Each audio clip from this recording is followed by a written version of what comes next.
irmãos, que a paz do Eterno seja com todos, a todos os Haverins, e que o Eterno possa nos direcionar a cada sua palavra, Ele venha implantar em nosso coração, para que a gente possa andar conforme o seu preceito, conforme as suas mitzvot, conforme os seus mandamentos.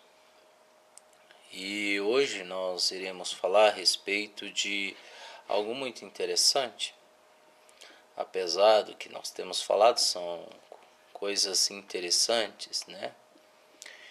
Mas hoje nós vamos tratar a respeito de um assunto que é muito importante a respeito daqueles que se voltam a praticar a techuvá de início, digamos assim.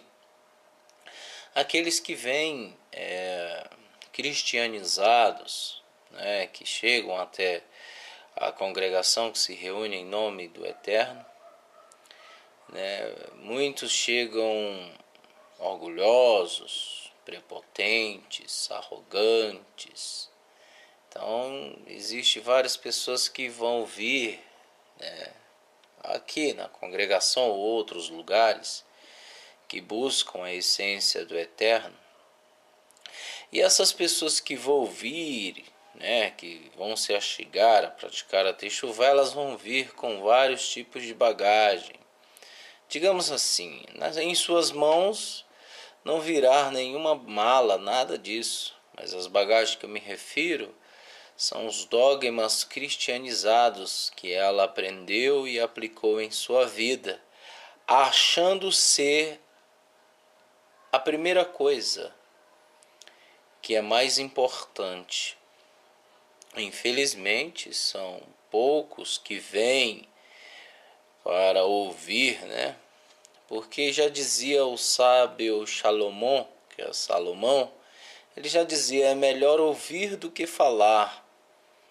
E poucos são aqueles que ouvem, mas querem falar, mas querem se colocar na posição de Roche, Rabino, né? E, infelizmente, isso é o retrato que se hoje vê na humanidade atual que vivemos, no mundo atual que vivemos.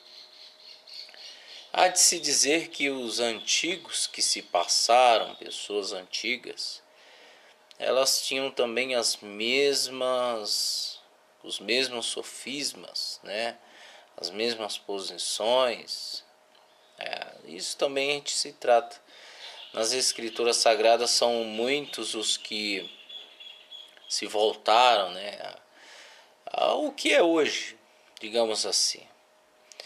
Hoje nós temos uma religião no ano de 2015, ou no ano atual, 5.775, hoje temos uma religião que muitos dizem ser o certo, né, digamos assim, e é o cristianismo, principalmente aqui no Brasil, né?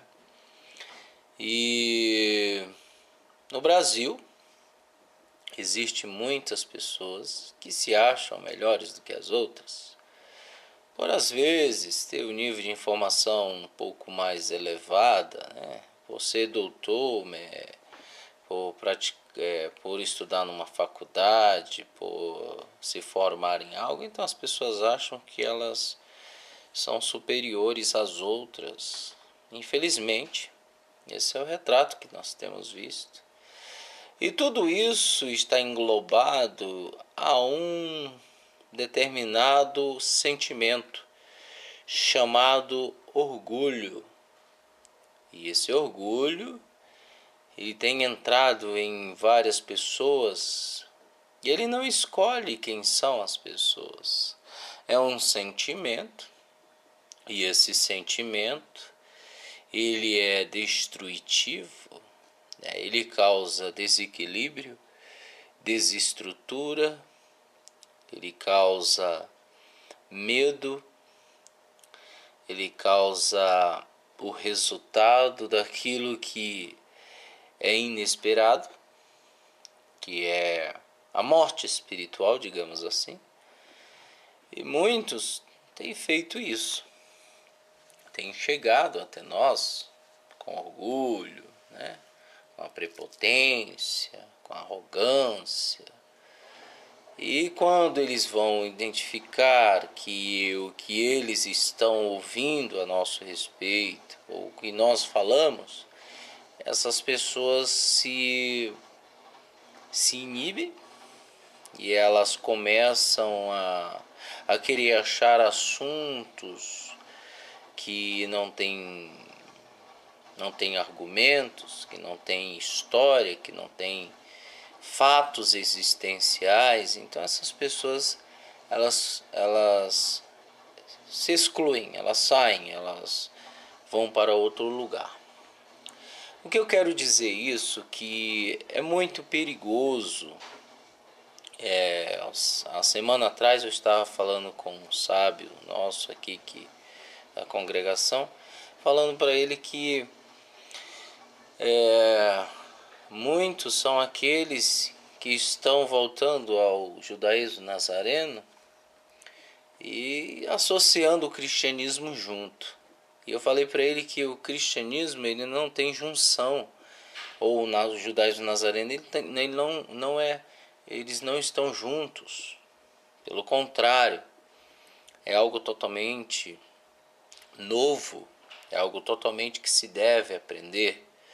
Voltar à prática da Techuvá é renunciar tudo que sabe. Tudo que sabe, tudo que você aprendeu no cristianismo, no budismo, na maçonaria, em qualquer tipo de religião. Voltar ao judaísmo nazareno, Netzarim, é renunciar todos os dogmas. E nós não vamos ensinar outros dogmas. O judaísmo nazareno não irá ensinar outros dogmas. Pelo contrário, ele irá ensinar aquilo que Mashiach ben Yosef, filho de José, deixou, né? É o nosso Cordeiro que tira o pecado do mundo, que foi remido no sangue, no madeiro, derramado em prol daqueles que creem e acreditam e confessam em Yeshua como o nosso Salvador. Pois bem, em primeira instância nós iremos falar sobre o que significa e quais são os sintomas do orgulho, né? Isso é uma coisa que é natural e perceptível, né? Que muitos também não percebem, mas ela é natural, ela ocorre na vida de todos, independentemente se a pessoa frequenta ou não uma igreja, uma religião ou não, vai acontecer com ela. Quer ela estar em uma vida, né? Porque tudo envolve, a nossa vida envolve na recepção, no desejo de receber. Então, quando nós recebemos algo, nós logo vamos querer mostrar o resultado daquilo que recebemos. Isso é natural, é como uma criança, digamos assim. Uma criança vê o pai e o filho, eles estão conversando e de repente ele fica só observando. Mas vai chegar uma hora que ela vai começar a falar e vai começar a gesticular ou fazer gestos conforme os pais. Porque ela, no momento em que ela não entendia o que é o doar-se, né, o de falar também igual, ela teve que ter o desejo de receber. Então esse desejo de receber nós temos, né? Mas pouco entende sobre essa questão. Poucos entendem. Nós vamos falar primeiro a respeito dos sintomas do orgulho. E são exatamente, vamos ver aqui, 63, né? O primeiro é não admitir o próprio erro, né? Muitas pessoas que têm este sintoma do orgulho em seus corações, em suas vidas, elas não admitem o próprio erro. Segundo, querem ter sempre razão. Uma pessoa dessa, que é orgulhosa, ela sempre quer ter razões. Não importa se essas razões elas são concretas, com provas ou não. Ela sempre vai querer ter razão. Porque nós poderíamos ter razão com aquilo que é concreto e visível, né? Agora, uma coisa é ter razão naquilo que não é concreto e nem visível. Isso é, desculpa a expressão, burrice, né? Digamos assim, é uma pessoa que é ignorante. Terceiro, falar aos outros com superioridade ou paternalismo, né? Ela sempre quer falar e gritar com as pessoas para ser superior aos outros. No quarto, ter um sentimento de presunção. Ela sempre quer ser uma pessoa que está por cima. Quinto, ou quarto quer dizer, ter um sentimento de presunção. Quinto, diminuir a si mesmo e aos outros. Sexto, achar-se melhor que os outros, né? Essa pessoa que tem esse sintomas do orgulho, ela acha-se melhor que os outros. Sétimo, vangloriar-se. Ela gosta que os outros venham dizer: ó, como você sabe, ó, como você é uma pessoa querida, uma pessoa. Ela sempre gosta de vangloriar-se, né? E também gosta que os outros venham glorificar ela, digamos assim.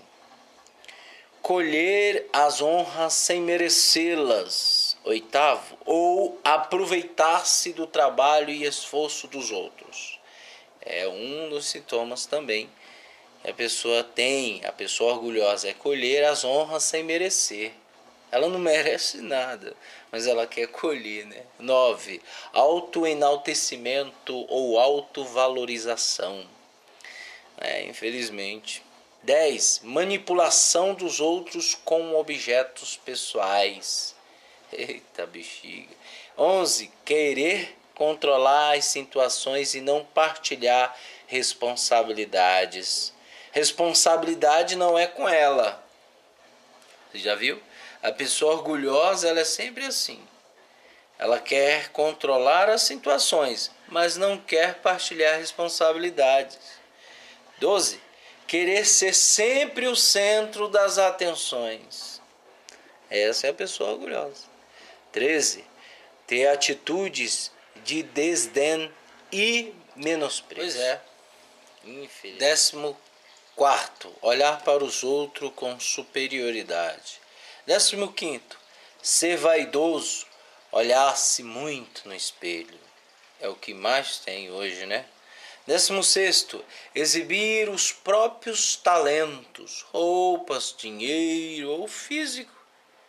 É uma pessoa que é totalmente vaidosa, ela é assim, digamos assim, né? Não permitir que os outros o ajudem. É uma pessoa vaidosa ou orgulhosa. Chamar a atenção para si mesmo. É um sintoma. 19. Falar demais ou falar constantemente sobre si mesmo. Ixi, é o que mais tem. 20. Ofender-se com facilidade. Eita, a pessoa que é orgulhosa, ela ofende com facilidade. 21. Ser demasiado sensível ou insensível. 22. Preocupar-se consigo mesmo. É uma pessoa orgulhosa. 23. Achar que os outros estão pensando ou falando ao seu respeito. Eita, a pessoa orgulhosa é assim mesmo. 24. Usar deliberadamente palavras que os outros não entendem. Falar com superioridade. Eita. 25. Sentir-se indigno, né?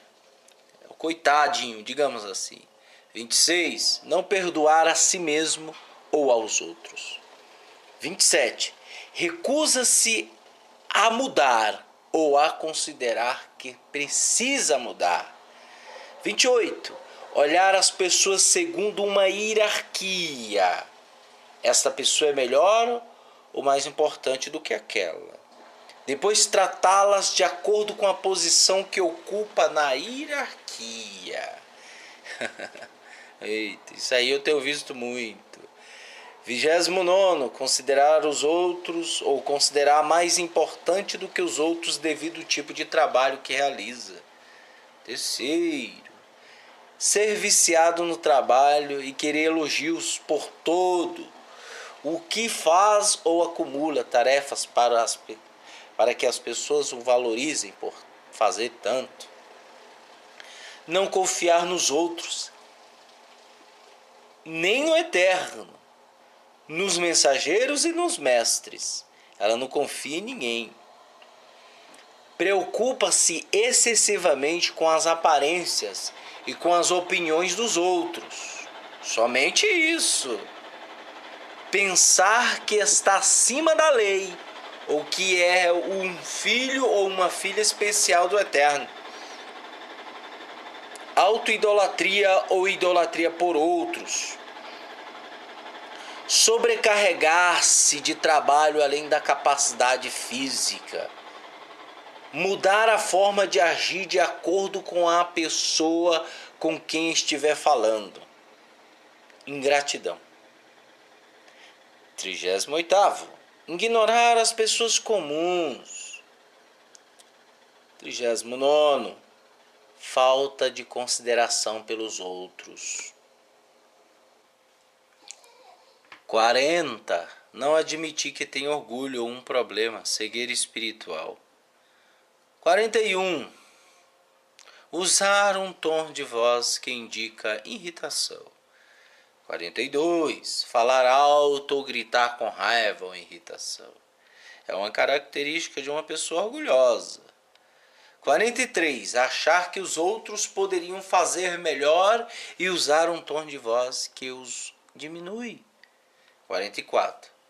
Não resolução com o Eterno. 45. Não se render à vontade do Eterno.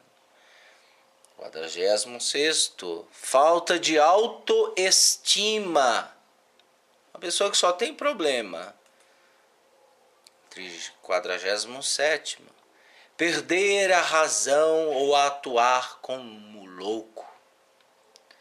48. Ter uma atitude de tipo: o meu irmão tem a obrigação de ser o meu guardião. 49. Ter uma atitude do tipo: o que poderão os outros fazer por mim? 50. Ser desonesto consigo e com os outros. 51. Não ser capaz de trabalhar com outras pessoas, de contemporizar ou de ceder. 52. Querer ter sempre a última palavra. 53. Ser incapaz de partilhar o conhecimento para manter o controle. 54. Não prestar atenção à criança interior que somos. 55. Não cuidar do corpo físico ou preocupar-se excessivamente com os cuidados do corpo. 56. Pensar que precisa fazer tudo porque ninguém mais consegue fazê-lo tão bem. 57. Apontar os erros dos outros em tom de censura. 58. Querer salvar os outros dos seus problemas. 59. Julgar os outros com base na aparência, cor de pele, etc. 60. Orgulho em relação ao lugar ou posição que ocupa. 61. Excesso de autoestima. 62. Sarcasmo. 63. Achar que não é orgulhoso. Essa é a última característica do orgulhoso. Ele achar que não é orgulhoso. Infelizmente, nós temos visto isso muito principalmente quando as pessoas chegam até nós, né? E a característica de uma pessoa do eterno não é essa. Pode-se dizer que a pessoa que tem essas características orgulhosas, né? Ela pode mudar. Ela pode mudar, ela pode ser um talmidim, né? A pessoa pode se render, a pessoa pode descer ao extremo e ser um talmidim. Isso pode acontecer. Mas isso são questões raras que ocorrem hoje. Essas são fenômenos raros, raríssimos, que acontece hoje. Infelizmente, hoje não temos visto pessoas que querem descer dos pedestais, dos altares, digamos assim, né? Digamos assim, as pessoas elas querem estar na posição de Roche, rabino, de papa, juiz, sei lá o que for, né? Infelizmente, ontem eu estava assistindo um filme e o nome desse filme o nome é O Juiz.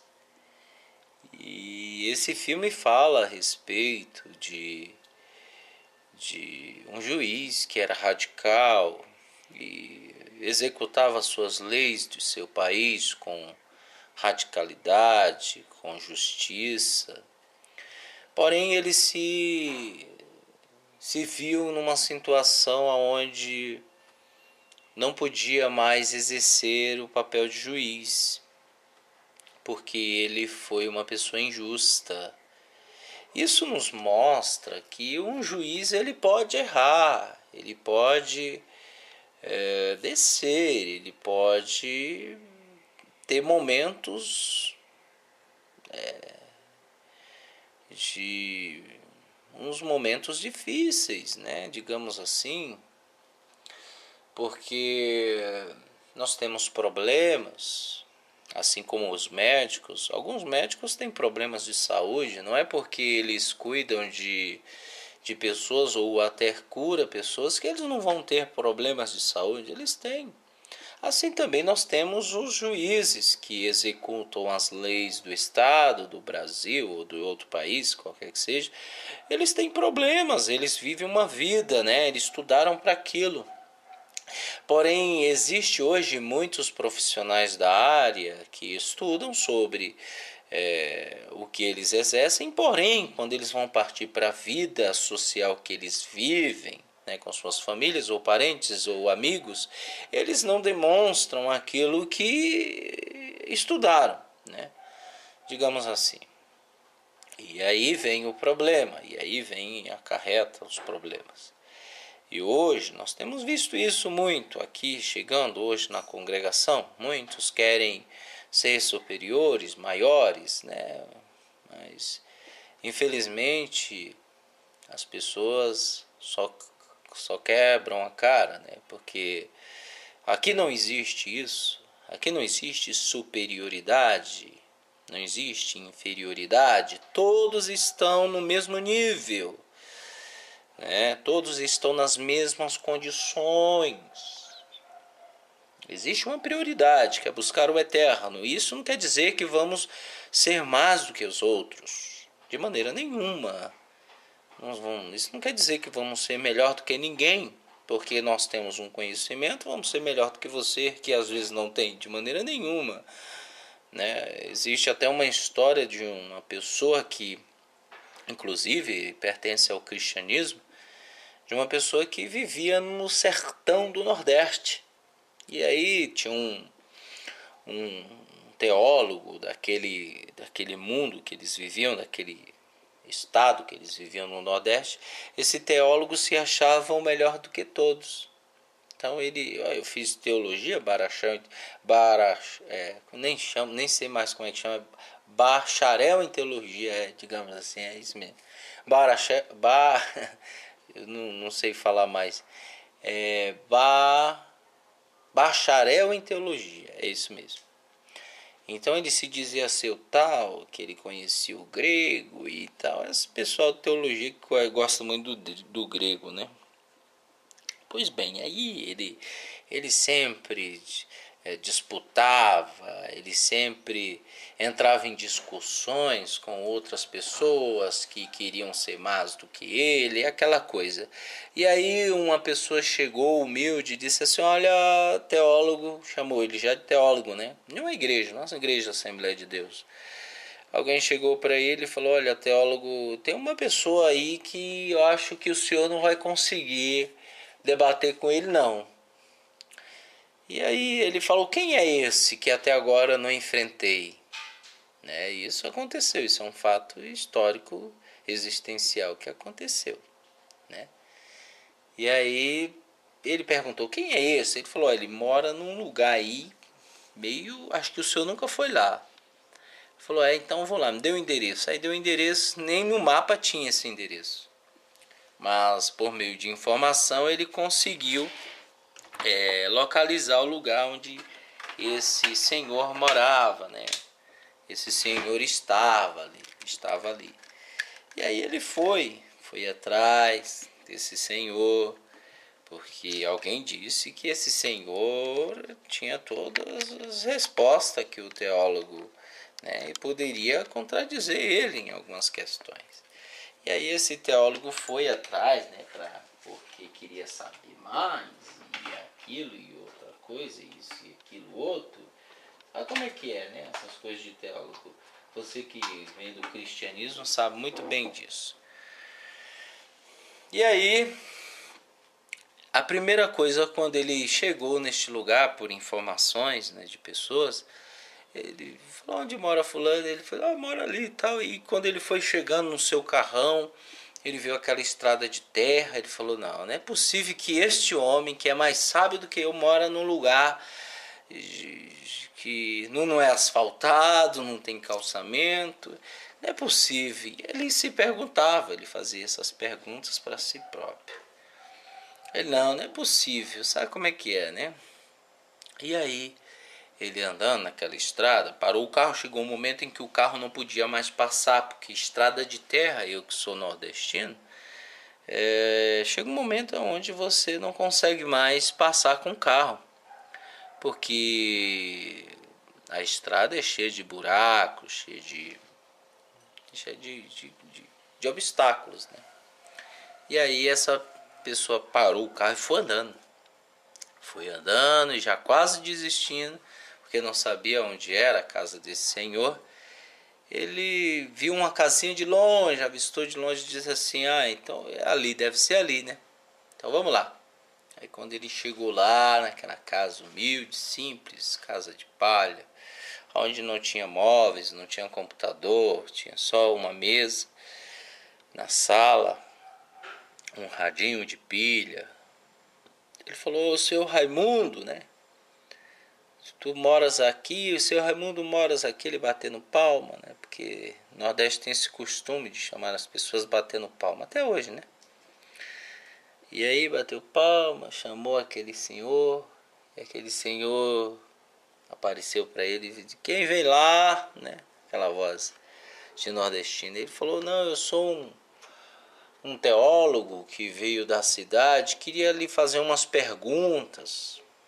Queria conversar com o senhor, porque me falaram que o senhor é muito sábio. Ele deu aquele sorriso de canto. Esse senhor deu aquele sorriso de canto e deu, né? E aí ele falou: vamos entrar. Aí abriu a porteira, ele foi entrando. Aí, quando ele viu, ele pensando consigo naquela casa, ele observou aquela casa e falou: não é possível que esse homem saiba mais do que eu, morando neste lugar. E aí ele olhou e falou assim: qual o nome do senhor? Ele falou: é Raimundo. E ele não, esse sábio, ele não olhava muito para ele, até ele sentar. Quando ele sentou na cadeira, na mesa, ele perguntou para ele e disse: Seu Raimundo, o teólogo perguntou, quer dizer, o que é humildade para o Senhor? Porque hoje na teologia da prosperidade, humildade é uma pessoa que sabe se comportar diante dos outros, né? E a humildade ela engloba tudo, né? Digamos assim. E para muitos hoje, o importante é ter tudo. E aquele senhor não tinha nada. E ele fez essa pergunta indireta para esse senhor, seu Raimundo. E seu Raimundo, o que é humildade para o Senhor? Ele disse, deu aquele sorriso de canto novamente. E sem olhar para ele, ele disse: Quem pergunta é porque nunca teve. E aquele teólogo ficou sem razão, sem chão, sem. Porque uma pessoa que é humilde, ela não pergunta o que é humildade. Pois bem, ele ficou sem chão, não sabia mais o que falar. E assim, perguntava, né, para ele: O senhor já vai embora? O senhor não quer falar mais nada? O senhor Raimundo falou: Vamos tomar um café. E aí ele fazendo um café para ele. E quando ele fazia o café, ele citou as brahot, né, em português cristianizado, infelizmente. Ele dizia: Ó Jesus, ó Deus, abençoe este café para que eu tenha condições de te ouvir. Abençoa o alimento de cada dia. Mas era humilde. E aí, e aquele teólogo, e perguntou: Mas por que o senhor abençoa todos os cafés? Para onde o senhor vai, o senhor está dizendo aleluia, glória a Deus. E ele falou: Ô meu filho, tu é dono de quê? Você é dono de quê, meu filho? E aquele teólogo falou, ficou sem ação também, né? Porque você quer ver uma pessoa ficar meia desequilibrada, é perguntar assuntos que não existe origem, né?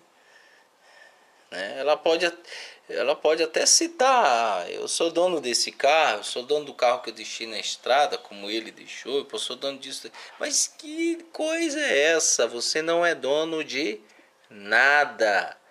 O que tu tens pertence a Elohim. O que tu tens pertence ao Eterno. Tu não és dono de nada. Tu não és dono de nada. E aí, aquele teólogo saiu envergonhado daquele lugar. Envergonhado por uma pessoa que não conhecia teologia, não estudava, não estudou em faculdade, mas envergonhada por uma pessoa que tinha princípios, que tinha uma vida, tinha exemplos. Infelizmente é o que hoje não vemos hoje. Hoje nós vemos muitos, né, chegando até nós, de maneiras que querem aprender só para nível de informação.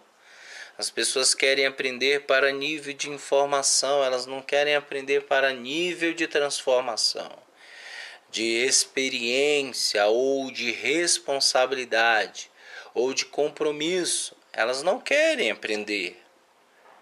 Elas querem apenas viver uma vida conforme este mundo as submeteram, que é o momento de recepção. Ou seja, o ser humano ele só quer receber, ele não quer doar, né? E hoje nós temos visto muitos. Pois bem, Os que chegam aqui hoje são pessoas que vêm cristianizadas. Elas vêm cristianizadas, com muitas bagagens, mas elas não querem largar as bagagens. Para elas é importante a bagagem. É o legalismo, né? Digamos assim, é a aparência física. Se não usar um talit, não é melhor do que aquele. Se não usar um kippah, não é melhor. Para mim, desculpa a expressão, talit e kippah, para mim é lixo. É lixo. Né? Isso para mim é lixo. Se preocupar com o exterior é lixo. É se preocupar com lixo. Não se preocupe com lixo. Se preocupe com o interior, na mudança do seu interior. Muitos podem ouvir esse vídeo que estou fazendo e dizer: nossa, ele fala um negócio desse, talit é lixo, kippah é, porque aonde está escrito talit na Torá? Aonde está escrito kippah na Torá? Não existe isso. Não está escrito, está escrito tzitzit. Aí sim, tzitzit sim. Deve se usar, mas é uma outra questão. Então muitos estão preocupados com a aparência, né? De usar isso, usar aquilo, de usar aquilo, outro, aquilo e papapá. Elas estão preocupadas com isso. E infelizmente nós temos visto isso. E as escrituras relatam sobre a existência disso no povo de Israel, que é o orgulho. O orgulho, se você não tomar cuidado, você vai ser prejudicado. Você terá um momento aqui na Terra, onde você está no mundo inferior, no mundo que não quer dizer nada, que isso aqui é um sonho que você vive. Isso não é realidade. Tanto é que dizem que isto aqui é o reflexo do mundo superior. Nós somos um mundo inferior, né? Temporário, digamos assim. Nós estamos temporariamente. Tanto é que você vai morrer daqui a pouco, digamos assim. Você vai parar de existir daqui a pouco, porque você é uma pessoa, um ser humano, um objeto, ou qualquer coisa temporária. Ou não. Ou você vai ver para sempre. Se você for ver para sempre, me diga. Talvez eu estou errado. Né? E já que você é uma pessoa que vai viver temporariamente, né? Então, se você vai viver temporariamente, significa que você deve fazer algo. Significa que você deve buscar algo. Infelizmente, muitos que se dizem efraimitas não largaram isso. Porque está escrito em Bereshit 41:45. Vamos ler o que está escrito em Bereshit. Bereshit significa Gênesis, de acordo com João Ferreira de Almeida. Diz assim: e chamou o faraó o nome de Yosef, que era José, Zafenat Paneah. O faraó mudou o nome de Yosef e deu para ele a Senat, a filha de Potifera, o sacerdote de On, como mulher. E saiu Yosef pela terra do Egito. Ou seja, o faraó deu a Yosef essa mulher. E essa mulher era uma filha de Potifera, a qual esse Potifera era sacerdote de On. Ou seja, ele era sacerdote de um deus estranho do Egito, digamos assim.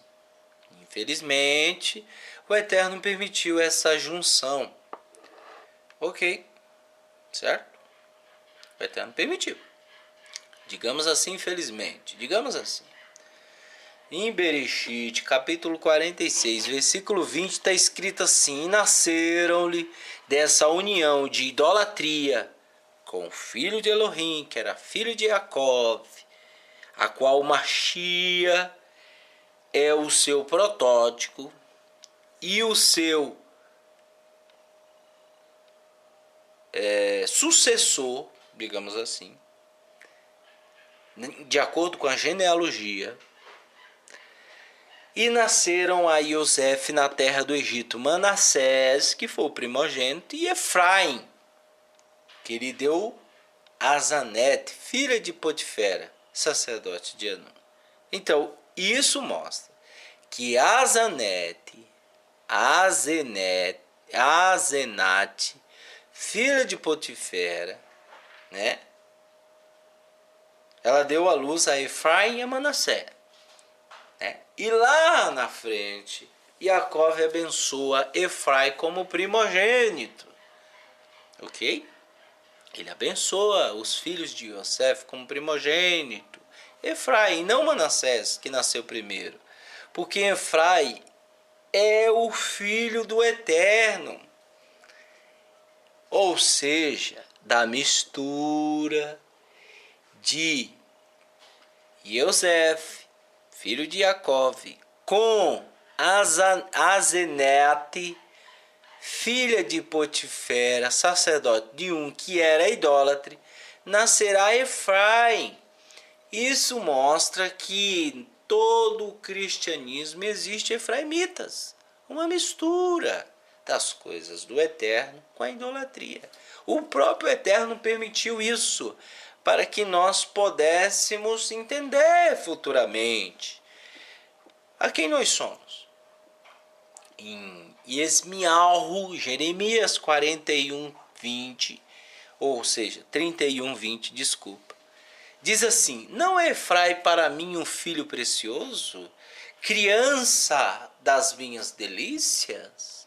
Porque depois que falo contra ele, ainda me lembro dele solicitamente. Por isso, se comovem por ele as minhas entranhas. Deveras me compadecerei dele, diz o soberano. Então isso é um filho querido, um filho precioso, Efraim para o Eterno. E quem é efraimita? Somos nós que viemos do cristianismo. Oséias, capítulo 7, versículo 8, diz: Efraim se misturará com os povos. Efraim é um bolo que não foi virado. Está escrito isso em Oséias 7, 8. Efraim, ele é uma mistura dos povos. Está escrito. Se ele é uma mistura dos povos, significa que foi misturado. Mas ele é o querido do Eterno. Em Oséias 5:11 diz: Efraim está oprimido e quebrantado no juízo, porque quis andar após os mandamentos dos homens. E os mandamentos dos homens, quem é este que predomina hoje em dia? Quem são estes? Qual é a religião de hoje que predomina como mandamentos de homens? O cristianismo. Né? Já disse Shaul, ele disse: muitos virão com mandamentos de homens, sofismas, e assim sucessivamente. Efraim está oprimido e quebrantado no juízo, porque quis andar após os mandamentos dos homens. Foi espalhado, e a sua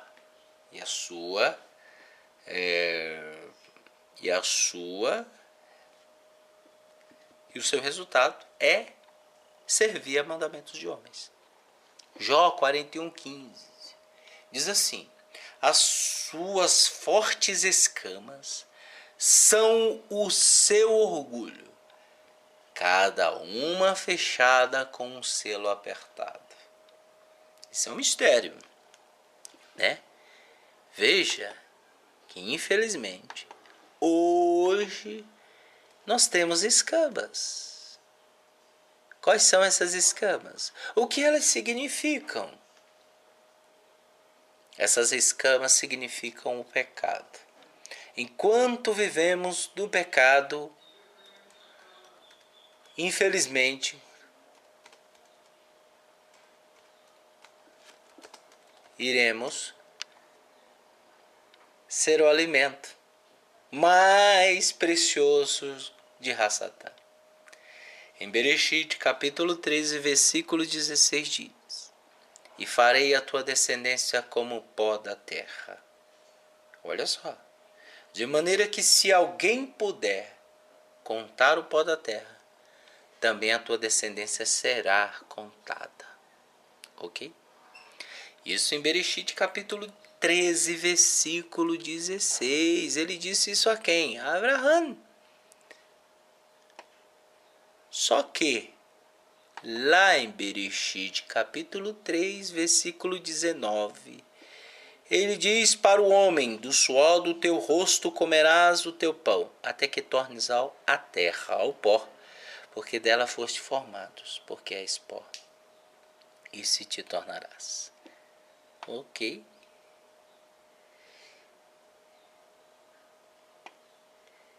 Infelizmente hoje,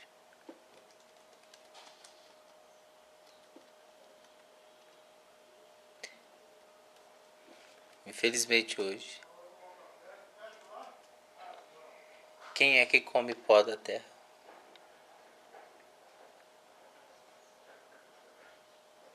Quem é que come o pó da terra? Essa é a pergunta que eu faço só. Você está ouvindo? Quem é que está comendo o pó da terra?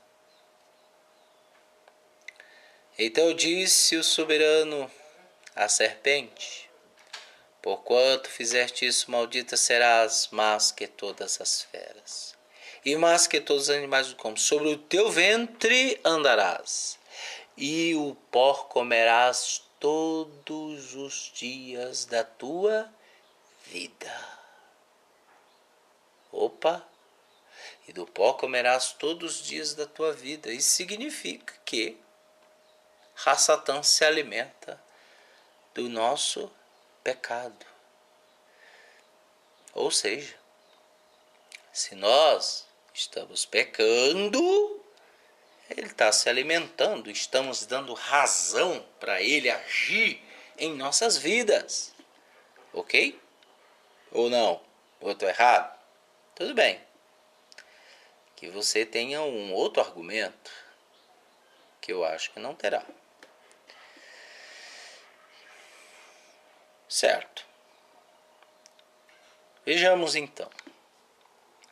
Então o soberano eterno disse à serpente: porquanto fizeste isso, maldita serás mais que todas as feras, e mais que todos os animais do campo. Sobre o teu ventre andarás, e pó comerás todos os dias da tua vida. E Bereshit, Gênesis, capítulo 3, versículo 14. Isto mostra que se nós formos orgulhosos, nós vamos dar espaço para a serpente, que é Hassatan e os seus shedins. Isso significa que se um efraimita ele tem orgulho no coração, ele precisa ser transformado, libertado das algemas. Se essa pessoa com o tempo não mostrasse que ela quer ser libertada deste orgulho, desta prepotência, dos dogmas do cristianismo, jamais ela vai chegar à essência, que é o eterno. De maneira nenhuma. Aquele que é limpo de mãos e puro de coração, que não entrega sua alma à vaidade, nem jura enganosamente. Em Terrelins, capítulo 24, versículo 4. Isso está escrito. A vaidade, infelizmente, é o sintoma do orgulho da pessoa que quer só apenas andar conforme os preceitos do mundo. Infelizmente, a soberba procede à ruína e a altivez do espírito procede à queda. Em Mishlei, capítulo 16, versículo 18, Provérbios. Provérbios 11, capítulo 11, versículo 2 diz: em vindo a soberba virá também a afronta, mas com os humildes está a sabedoria. Então isso mostra que a sabedoria está com os humildes. Pois bem, o que eu estou querendo dizer para todos que estão ouvindo neste momento é que não podemos ser orgulhosos, não podemos ser pessoas prepotentes, não podemos chegar à prática da Teshuvá carregando bagagens do cristianismo. Podemos até chegar com elas, mas o sintoma imediato e o resultado imediato de um efraimita é abandoná-las. Se esta pessoa que se diz ser efraimita, ela não quer abandonar, é porque ela quer viver da forma do cristianismo. Então não existe pessoas que são efraimitas ou netzarim que vivam uma comunhão com o cristianismo. Não existe isso. É necessário que nós nos comportemos como servos prudentes e fiéis, que venhamos ser como uma Machia. Isso assim nós vamos adquirir a verdadeira Teshuvá. Em Mishilei, capítulo 29, versículo 23, Provérbios diz: a soberba do homem o abaterá, o orgulho, mas a honra sustentará o humilde de espírito. Então ponha isso no seu coração. Eclesiastes, capítulo 5, versículo 10 diz: quem amar o dinheiro jamais dele se fartará, e quem amar a abundância nunca se fartará da renda. Também isto é vaidade. E para finalizar a nossa mensagem, estamos falando sobre o orgulho, Existe até aqui em São Paulo tem isso, que diz que o orgulho gay, Meu pai amado. As pessoas estão vendo o orgulho como algo que fosse aproveitável. Infelizmente é a desgraça da humanidade. Não existe orgulho de nada. Porque senão eu poderia dizer: eu sou orgulhoso de ter o eterno. Mas eu não digo isso, porque eu estou na mesma condição de você, pecador imundo. Você que está me ouvindo agora, que é nu, que não vale nada, como eu não valo nada. Eu sou o resto dos restos, e você também. Para finalizar, Ezequiel capítulo 37, versículo 19 diz: tu lhe dirás, assim diz o eterno teu Elohim: eis que eu tomarei a vara de José, que esteve na mão de Efraim, e as das tribos de Israel, suas companheiras, e as ajuntarei à vara de Yahudá, e farei delas uma só vara, e elas se ajuntarão num só na minha mão. Este é o projeto do Eterno. Que você se une, venha se unir, que ele venha te unir à tribo de Yahudá. E que você volte à prática da Teshuvá com vergonha na cara. Se você não tiver vergonha na cara, como diziam meus antigos avós, tenha vergonha na cara. Minha tia, ela dizia assim: eu pedi a bênção, minha avó, meus parentes, eu pedi a bênção a eles, eles diziam: que Deus te dê vergonha na cara. Por que eles falavam isso? Porque eu tinha feito algo errado. E, infelizmente eles não tiveram o privilégio que eu tenho hoje, com 36 anos, é ensinar. Mas de uma forma alegórica, digamos assim, de uma forma espiritual, porque eles não tiveram, eles me falavam isso para que hoje eu viesse entender Então eu falo mesmo para você, que você tenha vergonha na cara e busque a Techuvá do Eterno, Elohim, nosso Yahweh, nosso príncipe da paz, rei do universo.